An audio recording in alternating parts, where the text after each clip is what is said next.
Sir, please go ahead with your presentation, sir. Yeah, so thank you very much for inviting me, especially the Bapatla College of Pharmacy for this session here.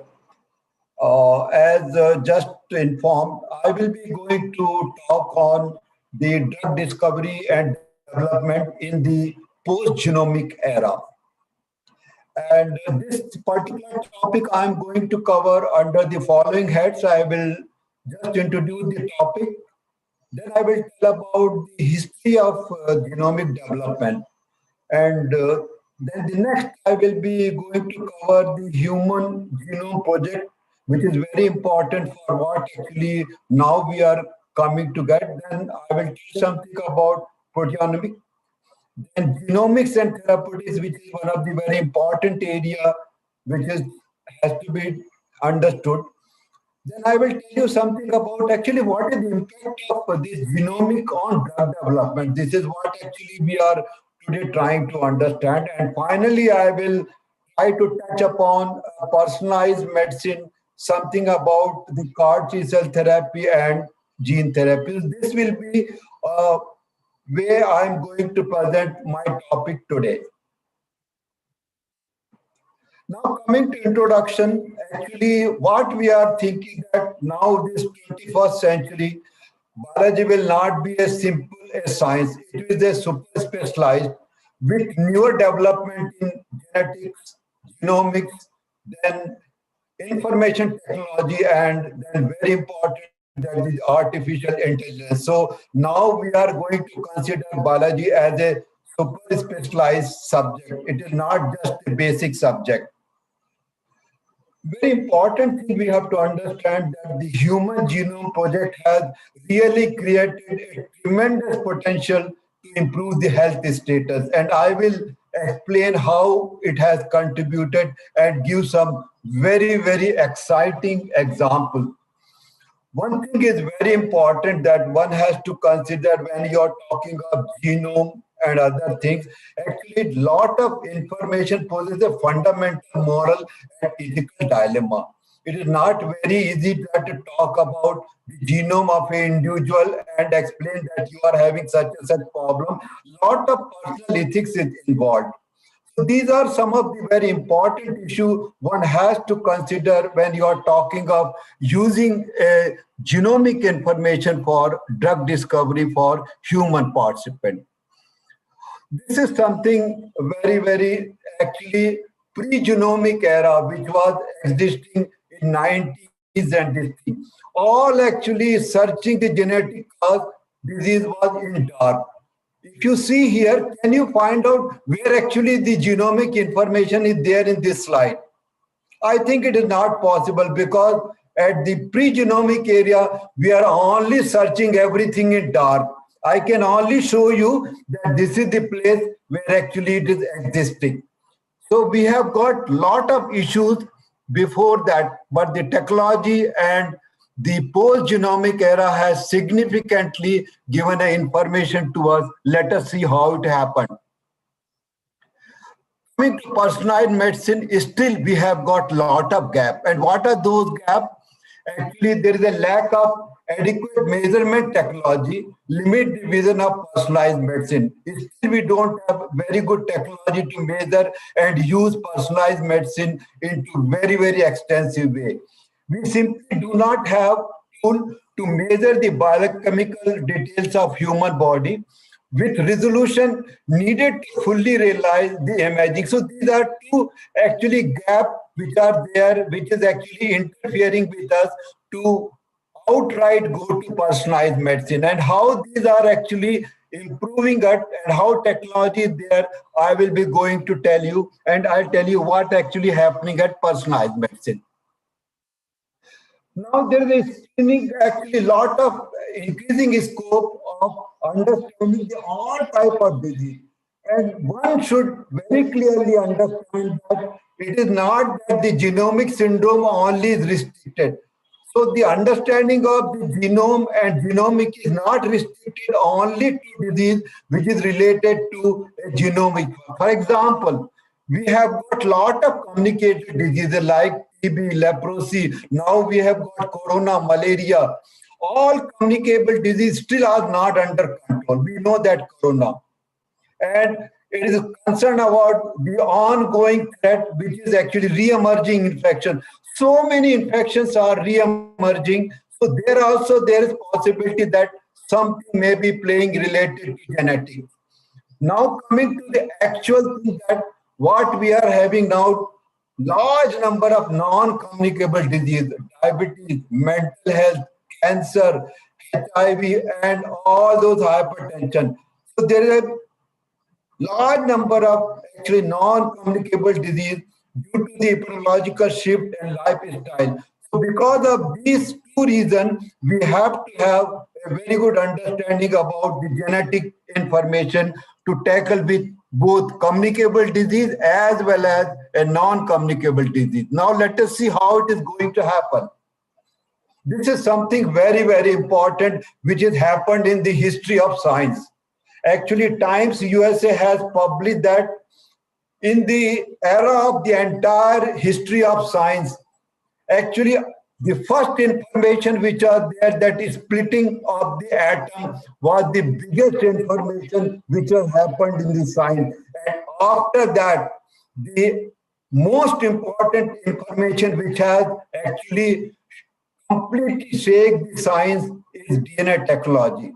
So after splitting of the atom information, the second information which really helped in the science is the DNA technology. Really, it has very significant contribution, and now let us see how actually it is going today.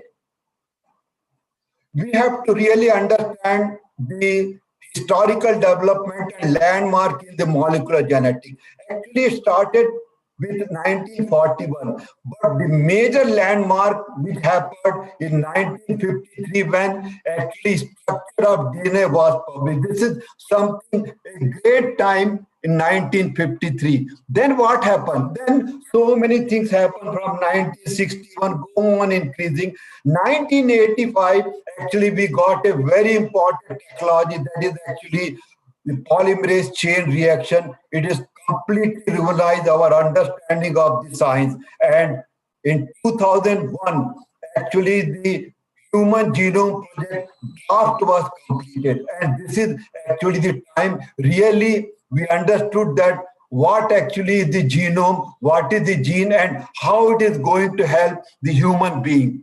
And then what happened, that it took 50 years. Actually, the first publication on DNA appeared in 1953, and in April 2003, actually the report of the Human Genome Project, it took 50 years to get this information.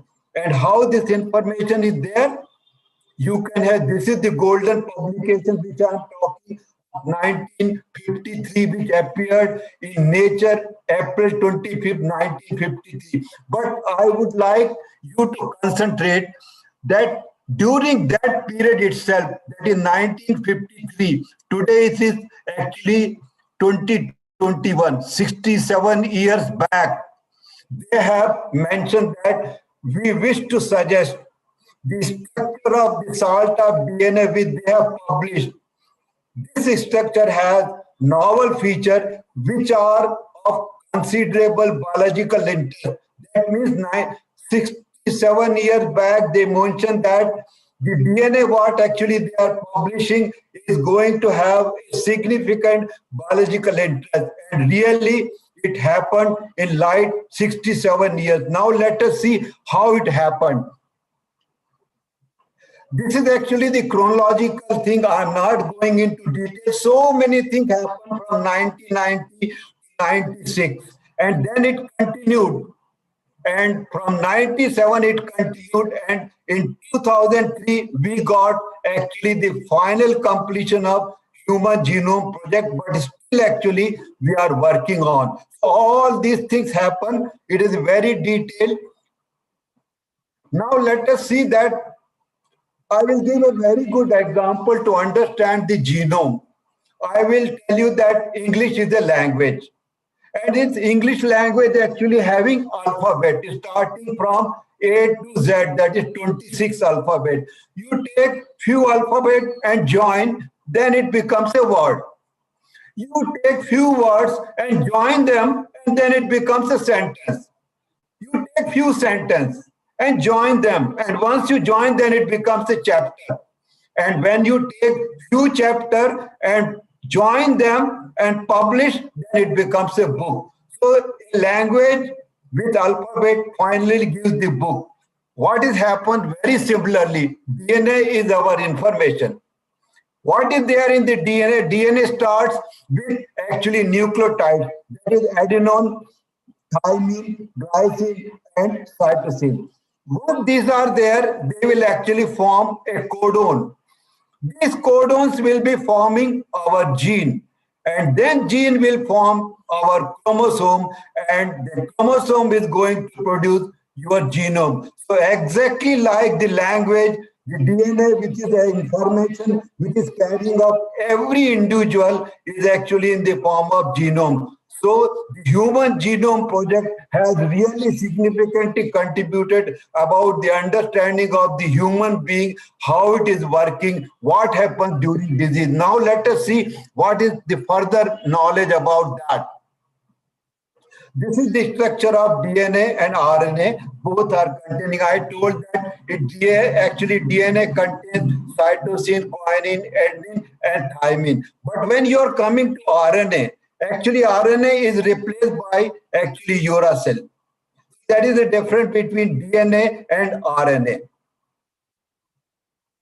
Now, actually the genomic today is where the computer industry was in 1970. That is still at the beginning of the technology revolution. It is happening, but still we have not completed the revolution. What is happening that we have got biotechnology, we have got bioinformatics, we have got genomics. So autonomic imaging, public health, and there is a significant revolution of healthcare because of this technology and genomics. Now let us see how it is happening. What is actually the consideration of Human Genome Project? I was talking Human Genome Project is very important. Now let us see what actually it is. One thing that actually it is nothing but the determination of sequence of 3 billion nucleotides that make a human DNA. That is first. Second thing is that there is a characterization of all variability in our genome. Number 3 is the identification of all genome in human DNA. And number 4 is actually what is the contribution to the era of genomic medicine. So the Human Genome Project has really contributed on genomic medicine, and how it is going to happen, we will see in the further part. What actually to improve the production of drug efficacy, and now it is possible that because the genomic information of disease and human being, we can predict whether my drug is going to affect or it will be efficacious on this patient or not. I can tell whether this patient is going to develop a side effect because of this. Second thing, what is going to that, actually very quickly I can diagnose the disease. So this is another very big contribution which is there after the Human Genome Project. And the third thing is that the earlier detection of genetic predisposition, how actually we can increase thousands of population and we can find out who are going to develop a particular cancer, who are going to develop hypertension, who are going to develop diabetes. So prediction of a particular disease is now possible by simple screening. These are the very important contribution which has happened in the of genomic medicine. Now let us see how it happened further. What is the goal? Actually, why so much time we have taken and invested, and still we are working on actually Human Genome Project. What is the goal? The first goal is to identify all the genes of human being, approximately 25,000 to 32. Now they are telling it has already crossed 50,000.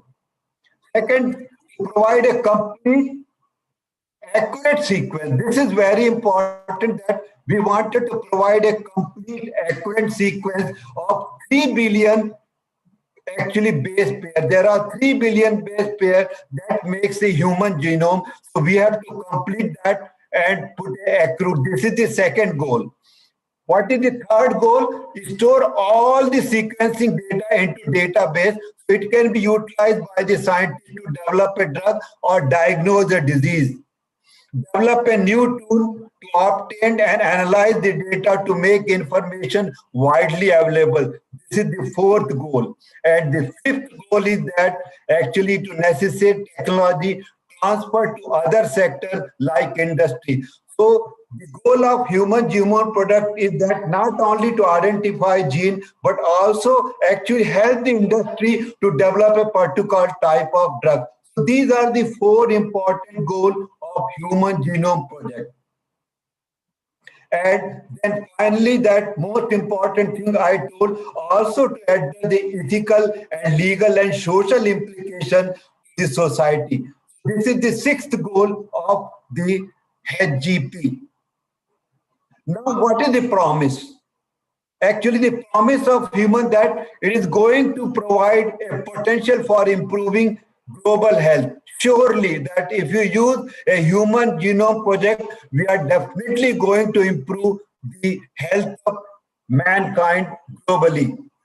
There is a scientific revolution for disease diagnosis. Now we are diagnosing disease very quickly and we are able to prevent lot of disease because we know that why that particular disease is occurring and we can have a preventive measure. And third thing, that to ensure the appropriate use for the policymaker, form a partnership with the public health, medicine and industry and academia.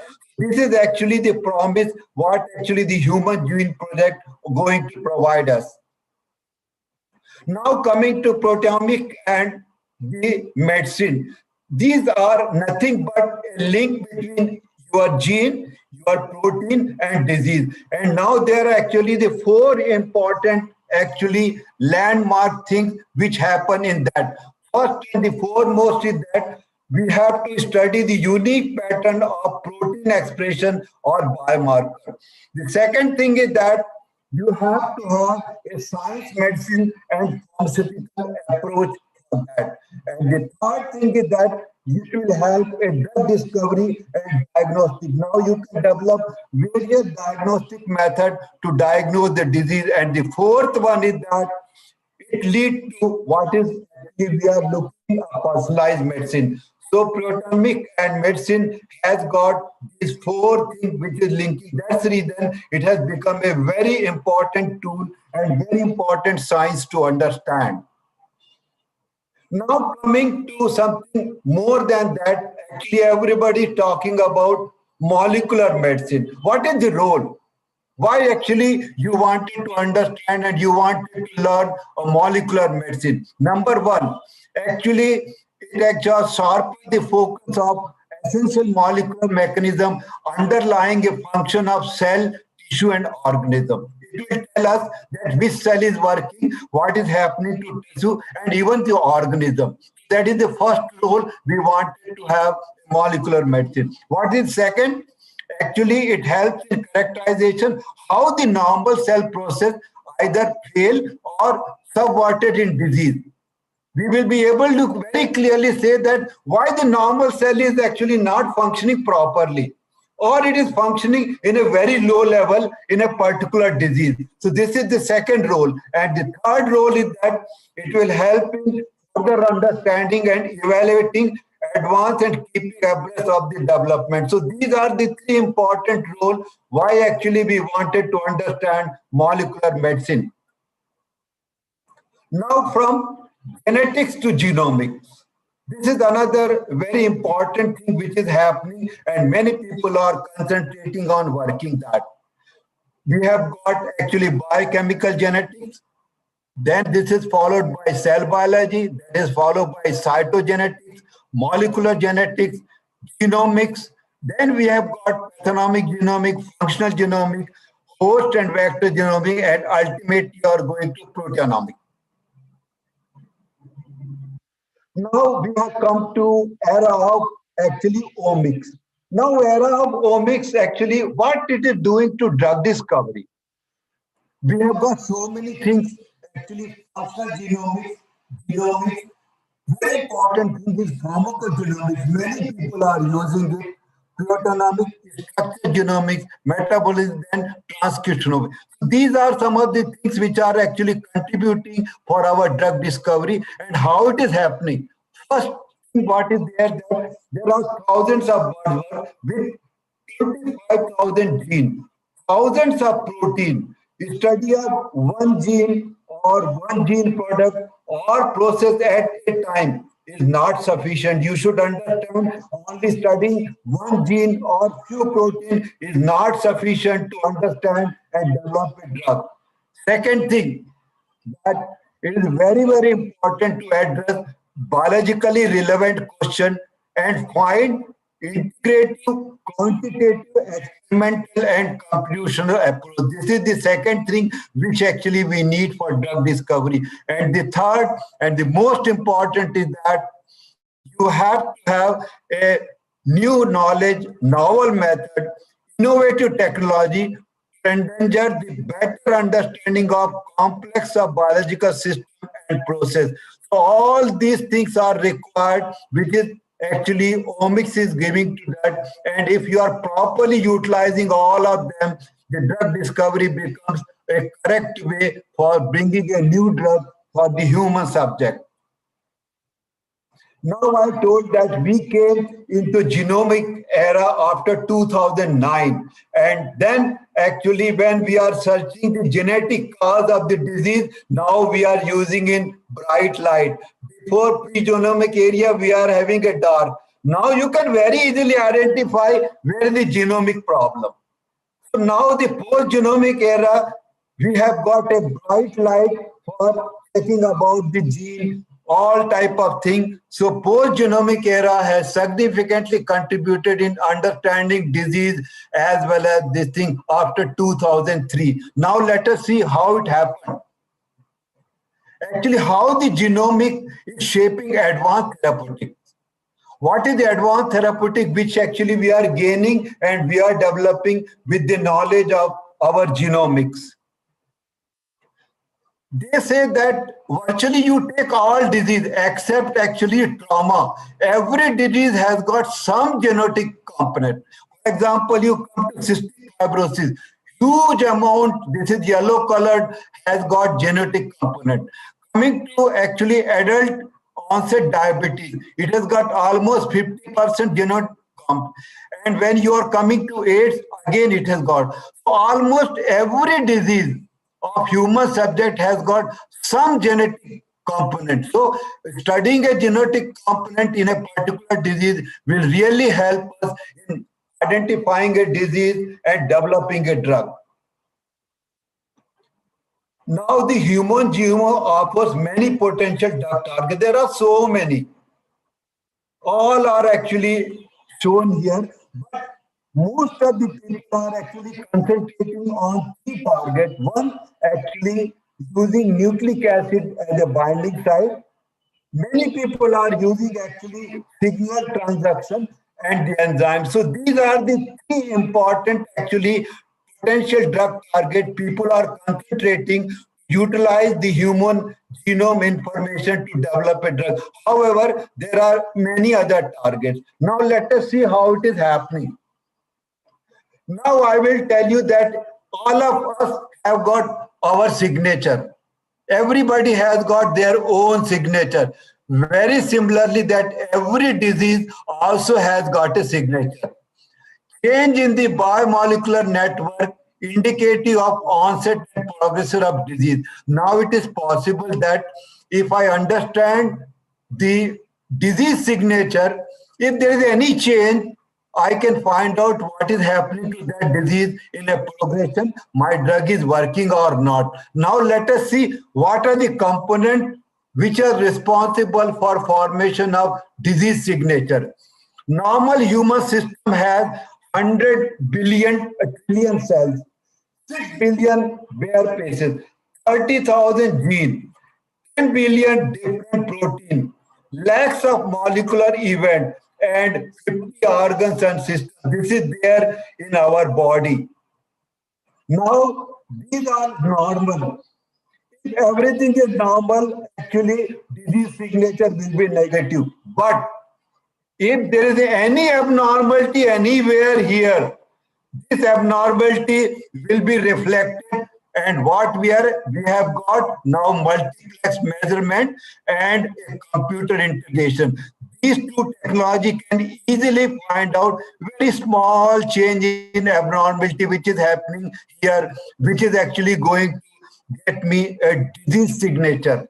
So I will get a disease signature for a particular disease by using those two technology. What will happen when I know the disease signature? It is going to help me in my clinical decision. I can find out whether the particular patient is suffering with which disease, what is the stage, what drug I should use, and then the cell and the tissue specific disease probability score also I can calculate. So I know correct disease signature. These two things are possible for me. Not only that, actually it will help me in discovery decision.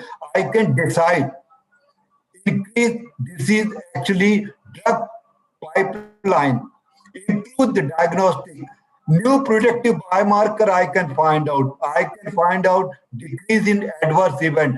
So if I have got correct disease signature, actually discovery decision will be much more easy for me. And last, like that, it will significantly improve the clinical outcome. Fewer error, misdiagnosis will be less. I'm able to predict the onset of a particular disease. I can tell when the individual is going to develop hypertension or diabetes or he's going to develop cancer. I can prevent the disease, and definitely I can help in reducing the healthcare cost.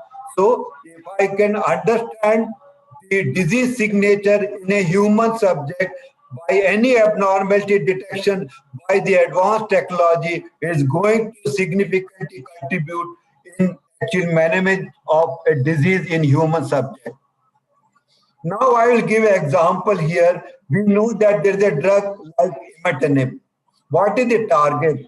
Actually, there is an abnormality in chromosome 921 translocation. What happens here in this translocation? Actually, there is a fusion protein that is BCABL. This is the protein which is there because of translocation at 9.22, and this is actually lead to chronic myeloid leukemia. This is a blood cancer. This is simply because of simple change on chromosomal abnormality. Now what will happen? The same actually fusion protein, I have got a drug which actually interfere, and then actually it almost cured. Now imatinib has become a first drug, and we can cure the chronic myeloid leukemia by blocking the BCL-able fusion protein. So this is one of the example where simply the chromosomal abnormality and identifying a protein abnormality, we have developed a drug and we are able to cure a chronic myeloid leukemia today. Now there is another example I will give where actually genomic information has significantly contributed. That is the Parkinson disease. It's a very bad disease which happens in old stage. Person is not able to walk. There is a lot of tremors. Now what is the new approach? We have got something like actually neuroprotection. The example of novel target is that there is actually something known as NOT. This is nuclear hormone of T cell. This is very much homologous to mouse mule gene, very similar to this type of gene. And we know that actually the nigral, the dopamine neurons are affected in Parkinsonism. What happens in Parkinsonism? Actually, the basal ganglia and nigral pathway are having a deficiency of dopamine, and then actually Parkinson develops. This is because of something related to NOT. Now, once you know this is a problem, is it possible to develop some drug to improve the function of this particular genome which is inactivated. Now let us see. Yes, there is a product that is known as ropinirole, which is actually dopamine 2 and dopamine 3 receptor agonist. Now we are actually using a genomic approach to modify the genome which is responsible for lower concentration of dopamine in basal ganglia. How it is happening? This is the hypothesis. What we are thinking that a particular lesion which is actually in NOT may be activated, and then so this is actually the nuclear hormone of T cell which is inactive. This is actually a particular type of genome which is there, but it is inactive, and due to that, the level of dopamines are very low, and the individual develop Parkinsonism. Because this is inactive, you can have to do something that make it active by some mechanism. It is possible that we can improve the concentration of dopamine. With this understanding of actually particular genomic marker which is inactive, what actually we can do? There is a drug. The activation of NOT by a lesion may cause transcription of NOT responsible gene and may increase the dopamine level. This is actually hypothesis. How this hypothesis we are going? Now I have got a drug, ropinirole. Ropinirole actually activates the NOT gene, and now the structure of this particular inactive gene become active. And when it is active, the gene now produces very high level of dopamine, and the Parkinsonism improves. So once I understand a genetic cause of a Parkinsonism, I can actually develop a drug to improve. This is one of the very good example of using a genomic information for the treatment of Parkinsonism. Now, what is the impact of genetic and genomics in drug discovery? We can have mining of the genetic sequence database. We can develop an entire sequence base of a genetic information on any particular disease. We can monitor the gene expression pattern during disease and treatment. Suppose, for example, I told you in Parkinsonism, I found that NOT gene was inactive. If I give a drug, again, I can find out whether a drug is actually making it active. So during disease treatment, I can find out whether my drug is working. And then very important thing that if I have got the information of genetic and genomics, I can develop a model for organism. I can develop a model for Parkinsonism. I can develop a model for cancer. All those things are there. What is known as a transgenic animal model is today available for investigating a drug, because I know the genomic information. What genomic change has responsible for this cancer? I can produce the same genomic change in an animal model, and I can use that animal for screening of my compound. What is the impact? What is the total going to impact of genomic? Why we are concentrating so much? The difference I can actually find out before doing a clinical trial or before giving a drug to a particular subject whether he is going to respond or non-responder. So I can classify individuals for responder and non-responder if I have got the information on particular genomic information of particular disease. A very good example is in case of depression. They have found that particular type of genomic information people, they don't respond to standard antidepressant drug. There are very good example of hypertension or bronchial asthma. I will tell you in the next slide. Simply genomic information, I can find out whether this patient of hypertension is going to respond to this drug or not. So responder and non-responder, I can differentiate. This is actually one of the major impact of genomic. Second thing is a single nucleotide polymorphism mapping is now done very commonly in a clinical trial. And I can classify, okay, this patient I can include into clinical trial. This patient I will not include because he's not going to respond with my drug. He's going to get side effect. So I can select all my patients, those actually based on the single nucleotide polymorphism to be included into trial or drug surveillance. Genomic typing for metabolism, transportation, polymorphism, affecting pharmacokinetic. I can find out that which patient the pharmacokinetic will be very poor, absorption will be very poor, or there will be fast metabolism. He will be using lot of drug. Even I can predict pharmacodynamic action of a particular drug in a particular disease or in healthy subject by using genomic information. We will actually see some of the examples. What is the clinical relevance? Ultimately, we are developing all these things so the disease patient is going to get help of. So the clinical relevance of actually genomic variation, how it is going to happen. We can actually predict who is getting optimum response. If there are two drugs, which drug will be very good for this patient, actually optimum response, actually I can find out and I can predict. I can predict actually who will be going to develop toxicity. Very good example is that today it is possible that we can find out which patient of tuberculosis is going to develop hepatotoxicity if you are using rapamycin. Similarly, isoniazid is known to cause peripheral neuropathy.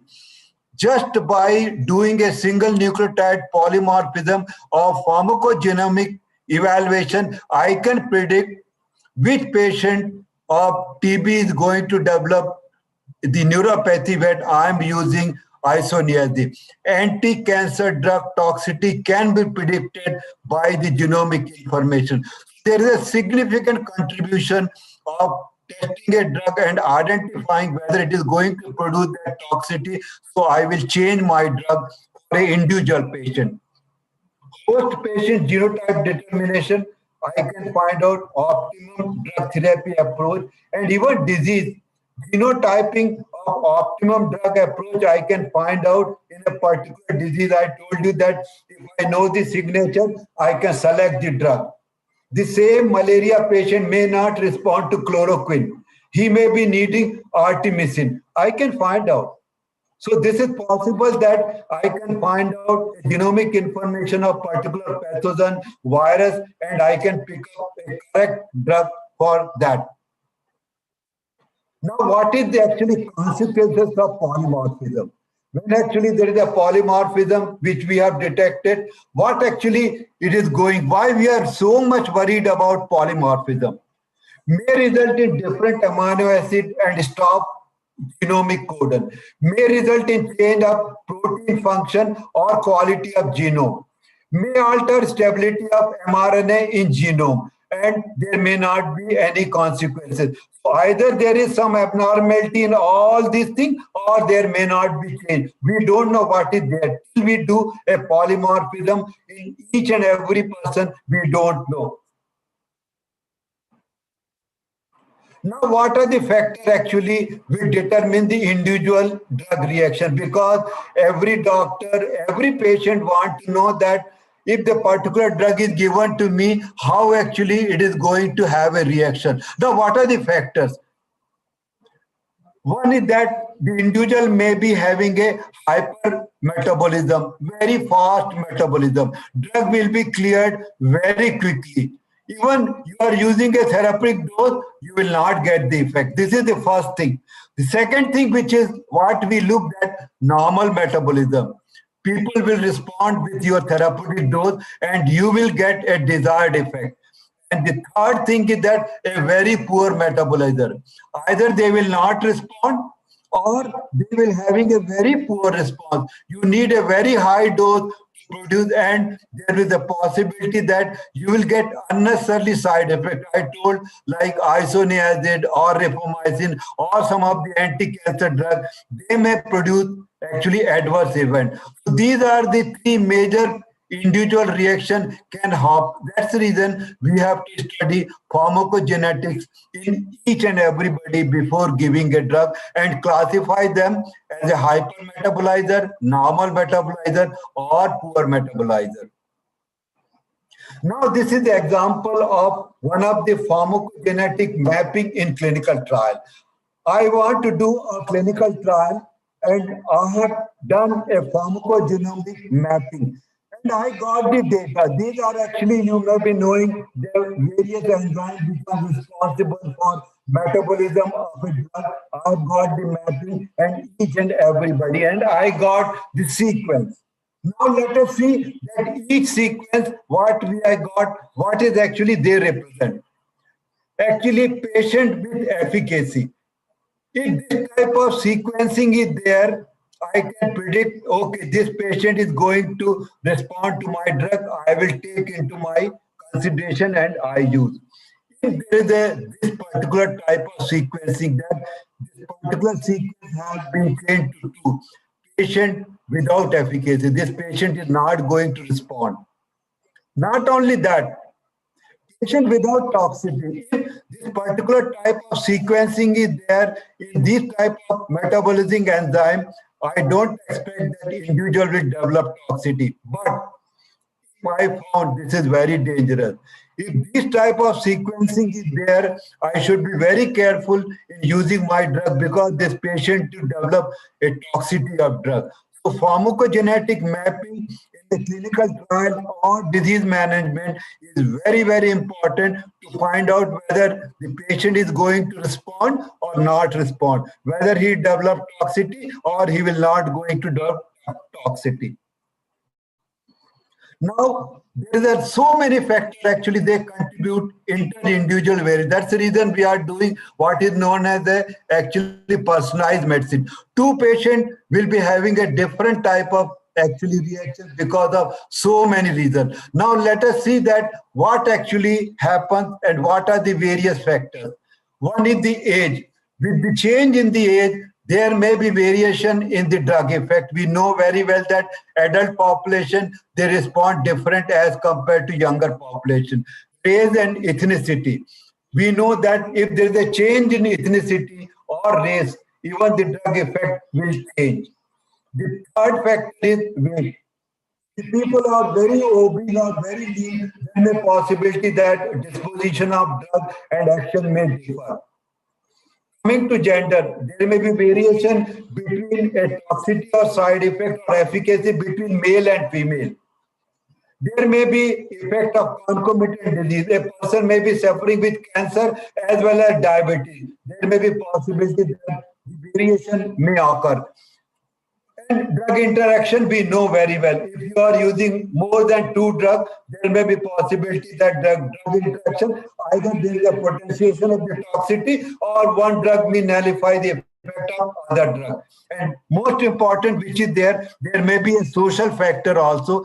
And last, we are more concerned today is the genetic. When there is a genetic effect, polymorphism will happen and we have to go for personalized medicine. All these things we know we can find out and we can modify. But genetic variation you have to detect and we have to use for personalized medicine. How we are going to do that? Now the personalized medicine is a future dream. Now it is not dream, it is reality. How?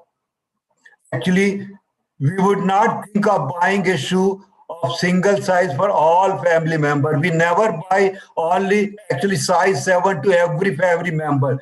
Similarly, why actually we should use only one drug for every patient for particular, for example, patient with hypertension. Why we should use only beta blocker?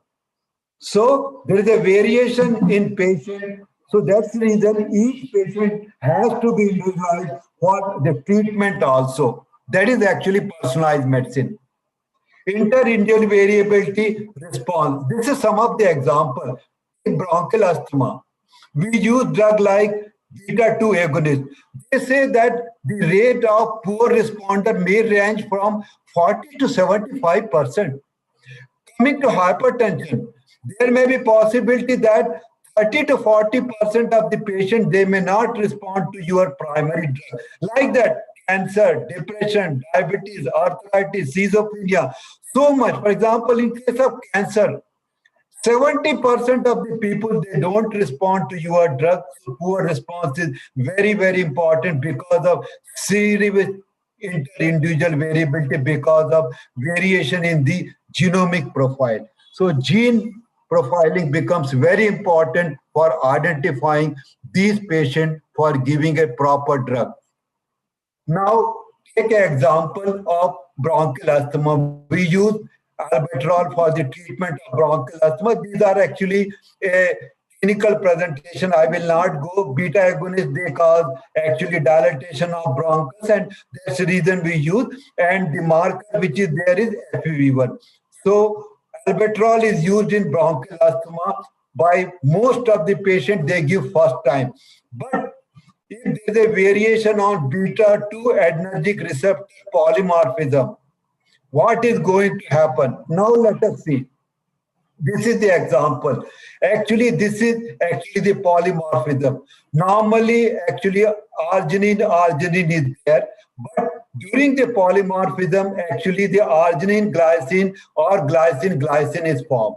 Now they have very clear shown that a beta 2 receptor polymorphism and response to albuterol very clearly. Same patient of bronchial asthma, you are using 8 milligram albuterol. Actually, there the alteration is more higher and rapid for the codon 16. If you analyze the 16 number of codon, which actually has got polymorphism with arginine as compared to glycine, the patient will not respond. So if I understand the coding and people, those who are having arginine, only them I will use and I will get a very good response. If it is actually glycine or arginine, there is no point in using because they are not going to respond to albuterol. So this is one of the examples where there is a variation in the beta 2 receptor leading to poor response to albuterol. Now coming to hypertension. This is actually variation on beta 1 adrenergic receptor polymorphism at two sides. Codon 49, there is a change in from serine to glycine, and more important is that actually codon 389. In case of 389, there is a change from glycine to arginine. Now, this if it is happening at codon 389, what is going to happen? When you are using a drug which is for the treatment, that is metoprolol, which is used as a beta blocker in hypertension, if there is a polymorphism, very clearly, if the arginine at 389, then the effect is more effective as compared to glycine. You can see here, 24-hour blood pressure or daytime blood pressure is much high in an individual where the polymorphism at the 389 is having arginine as compared to glycine. So if the patient of hypertension comes to me, I will check at 389 whether it is arginine or glycine.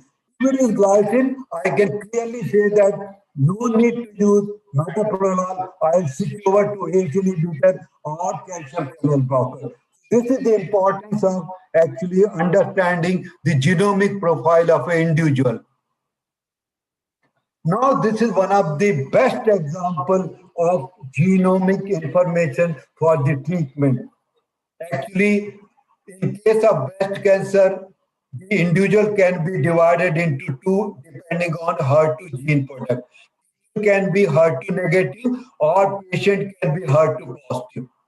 So now there is a possibility that all breast cancer patients, when they are coming, we can see that whether they are HER2 positive or HER2 negative, because 1/3 actually patient, they are actually having a gene of overexpression of HER2 positive. Now, if it is there, what is the advantage?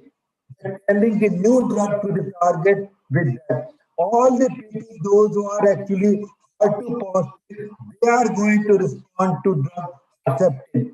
So if I classify, the patient comes to me, I do a tissue biopsy, find out HER2 positive, HER2 negative. HER2 positive, give Herceptin.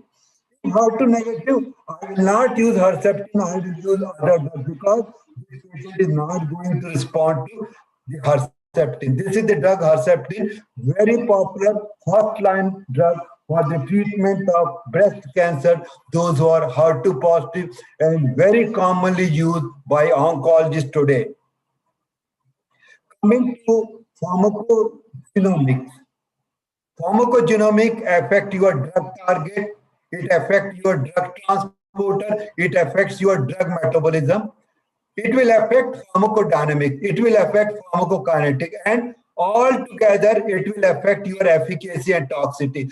So any change in the pharmacodynamics going to affect the variability of efficacy of drug and toxicity. Hence, it is very important that you have to understand and you have to try to do the pharmacodynamics in drug evaluation. Now, what I was telling that the FDA has approved the ampli chip, which is produced by the Roche. What is this ampli chip? Ampli chip is nothing but it can test your CYP 450 intended actually patient, and you can classify from the DNA extracted from your blood sample. We can take a blood sample and it can all this information regarding your pharmacogenomics or the pharmacology can be possible today and clinician can use. Now let us see how to advantage. Usefulness of this particular gene is predicting the drug metabolism. Now, if I am using, I can predict whether the individual is having a poor metabolizer or intermediate metabolizer or ultra rapid metabolizer or extensive metabolizer by using this particular chip. And depending on your own spelling of CYP450 gene, you may need a much higher dose or lower dose of many different drugs to get. So this becomes very handy for the clinician to identify the patient and they can modify the dose or they can use some other drug. So this amplified chip has become very good for detecting the metabolizer. Now I told that future is already here. I have already got a DNA probe. Now the DNA probe is able to identify my DNA and that information can be stored and this DNA probe is ready for the use. Now this DNA probe is there. Actually, just by taking very small blood sample, this probe is able to all serum protein, disease marker protein, viruses, pathogen, screening of DNA, all the complete and single nucleotide. It is all possible, and this is readily available on my DNA probe. But simply by a blood sample taken, it is possible that all this information can be stored in this particular probe, which is there now readily available. And what is actually personalized medication in future? Now this personalized medicine probe is there for every individual. For example, I have given my blood sample and my gene chip analysis is ready. This is my gene chip which is ready for me. And now I have got my actually genome card. Similar to my ATM card or Aadhaar card, I have got my genome card, which has got all my information about my gene, my protein, my all markers. In future, I don't know the year, maybe 5 years, doctor will be able to select the best drug to treat the disease and appropriate dose based on knowledge of specific genetic makeup from the genomic card. So I will carry my genomic card and I will go to pharmacy. The pharmacist by 2020 or by 2025, I will show my card. He will identify which drug is needed by me. I'll get a correct drug and I'll get a correct dose. Now, what is actually open to post-genomic medicine? Actually, the genomic medicine is going to predict the screening and predisposition of multiple factors of disease. Personalized medicine is going to become a future. We can do genotyping, profiling, targeting medicine is possible. Gene therapy is going to be very popular based on post-genomic medicine. I'll give few examples. Stem cell therapy has already initiated and it is going, many centers are doing because of the actually regenerative medicine. Tissue engineering, I can actually clone a particular tissue. I'll give some example how it has happened and how tissues are generated and used in particular disease. Nanotechnology and biochip is also available where actually genomic medicine is going to be incorporated, and definitely pharmaceutical proteomics and biospectrometry, it is going to contribute in developing a genomic medicine of future. Now, in summary, what is the functional genomic process?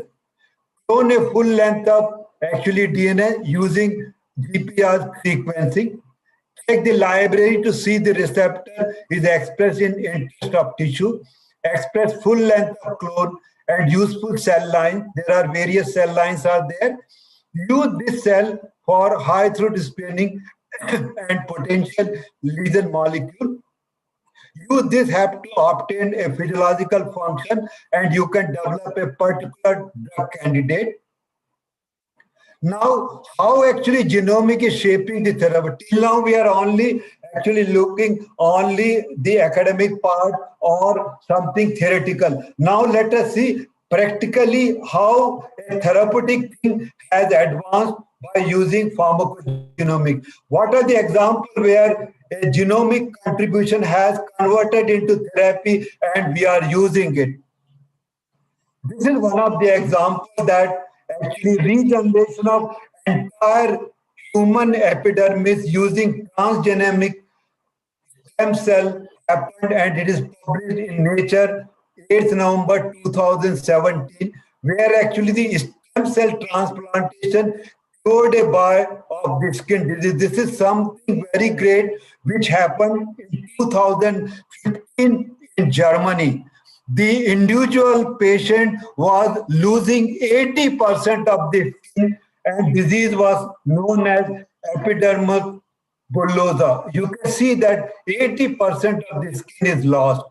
The doctors and scientists, they took the skin, they have developed a stem cell, and according to the international medical team, Hassan is the patient, is the first patient worldwide who has been treated with a skin transplant from the transgenic epidermal skin cell on the large body surface, and it took 2 years from 2015 to 2017, and all his skin has become normal, and he became normal, and today Hassan is actually playing football in the university ground. So you can imagine the stem cell taking from this cell. This is the first example of pharmacogenomic information which is converted into therapy. Similarly, many of the diseases, this is happening, and we are hoping that this is going to contribute for the human beings in future. There is another thing that first human CAR T cell therapy promise and challenge. This is upcoming. There is an emergency break in the drug keeping immunotherapy, and from turning that a built-in stop actually switch immunotherapy using CAR T therapy from this thing. One of the most promising emerging treatment against cancer is immunotherapy today, where the body natural immune system is supercharged.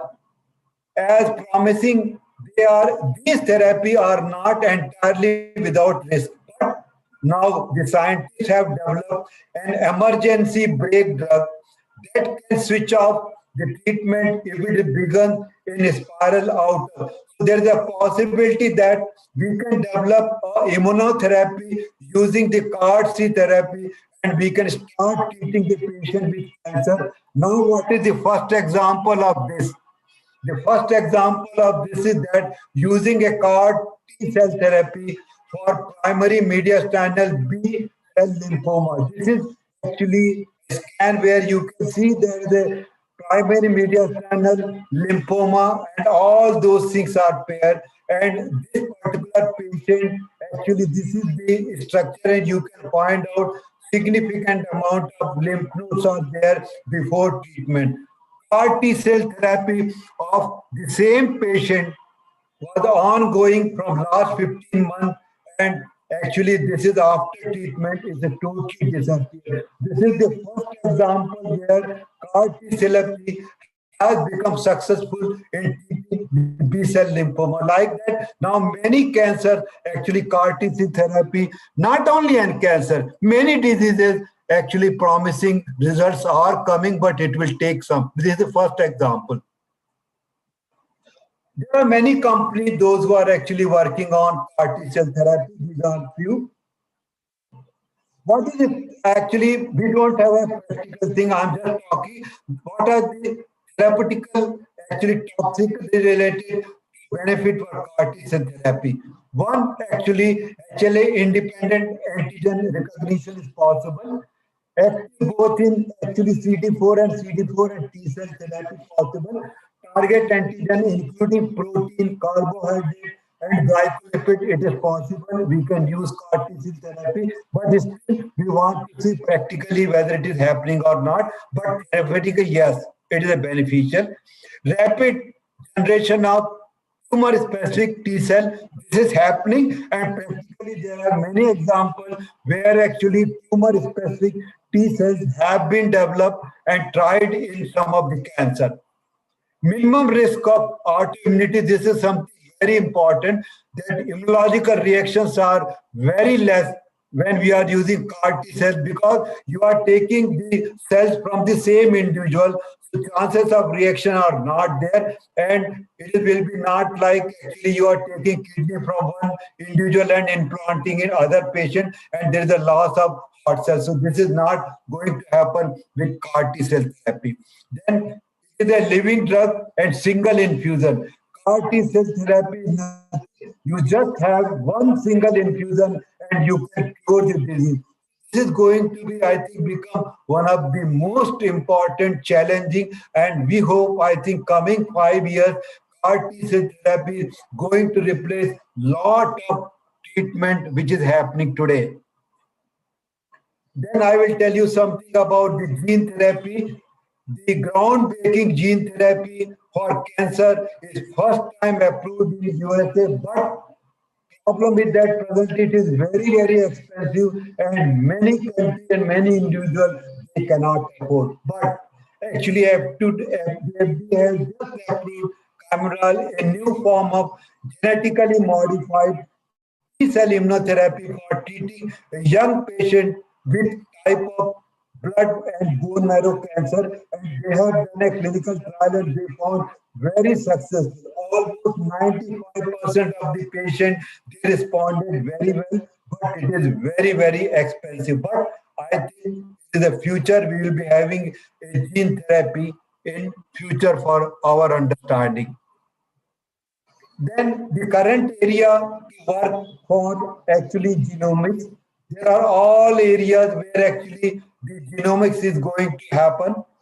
These are area where we are interested, cancer genomic, fingerprinting, and all of us are more interested to use a drug development with the help of genomics. And whatever I have described, we don't have any doubt that genomics is going to contribute very significantly in the new drug discovery and new drug development, which will be very fast, very safe, and very efficacious, and we can select the patient.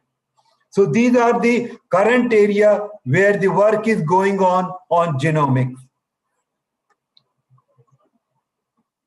And this is my last slide of summarizing that if at the end of my career, I can look back and know what something I did made a difference in one patient somewhere in the world, that will be more satisfying and more gratifying than anything I can possibly imagine. So actually properly understanding genomics, using the genomics, developing a marker for genomic understanding, utilizing in patient, and trying to use a correct drug is really very, very good. Even if it is happening in one patient, it is very significant contribution, because I can definitely tell this patient is going to respond with my drug. He is not going to develop any side effect. That is going to be future of post-genomic era of drug discovery and development. And thank you very much for your patience listening.